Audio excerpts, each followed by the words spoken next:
തുടക്കക്കാരായ ഡ്രൈവർമാരും വർഷങ്ങളായിട്ട് വണ്ടി ഓടിക്കുന്ന ചിലരും സ്ഥിരമായിട്ട് കാണിക്കുന്ന ഒരു വലിയ മിസ്റ്റേക്കാണ്. റോഡിൽ വലത്തേക്ക് തിരിയണമെങ്കിൽ വണ്ടി വലത്തെ ഇൻഡിക്കേറ്റർ ഇട്ടിട്ട് വണ്ടി ഇടത്തോട്ട് ചേർത്ത് അവിടെ അങ്ങ് നിർത്തും.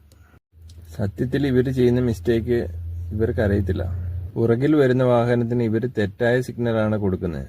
പുറകിൽ വരുന്നവർ വിചാരിക്കും നിങ്ങൾ വലത്തേക്ക് തിരിയാനായിട്ട് നിൽക്കുമായിരിക്കുമെന്ന്. ആ ധാരണയിൽ അവരെ ഇടതുവശത്തു കൂടി വാഹനത്തെ മറികടക്കാൻ ശ്രമിച്ചു കഴിഞ്ഞാൽ അവിടെ ഒരു ആക്സിഡന്റ് ഉറപ്പാണ്. ഇങ്ങനെ ചെയ്യുന്ന ആൾക്ക് ഇതുവരെയും ഒരു ആക്സിഡന്റും പറ്റിയിട്ടില്ലെങ്കിൽ അത് നിങ്ങളുടെ ഡ്രൈവിംഗിന്റെ മികവ് കൊണ്ടല്ല, പുറകിൽ വന്ന ആളുടെ വിവേകം കൊണ്ട് മാത്രമാണെന്നുള്ള സത്യം മനസ്സിലാക്കുക. നിങ്ങൾക്ക് വലത്തേക്ക് തിരിയണമെങ്കിൽ വലത്തെ ഇൻഡിക്കേറ്റർ ഇട്ടതിന് ശേഷം റോഡിന്റെ സെൻട്രൽ ലൈൻ കീപ്പ് ചെയ്ത് വാഹനം നേരെ നിർത്തുക. അപ്പോൾ പുറകിൽ വരുന്ന വാഹനം ഇടതുവശത്തു കൂടി കടന്നു പോകും. അതുപോലെ മുമ്പിൽ നിന്ന് വരുന്ന വാഹനം പോയി കഴിഞ്ഞാൽ നിങ്ങൾക്ക് വലത്തേക്ക് തിരിയാം. ഇടതുവശത്ത് ഒതുക്കി നിർത്താനാണെങ്കിൽ നിങ്ങൾ ഇടത്തെ ഇൻഡിക്കേറ്റർ ഇടുക, വലത്തെ ഇൻഡിക്കേറ്റർ ഇടരുത്. നമ്മുടെ ചെറിയ മിസ്റ്റേക്ക് കൊണ്ട് വലിയ അപകടങ്ങൾ ക്ഷണിച്ചു വരുത്താതിരിക്കുക.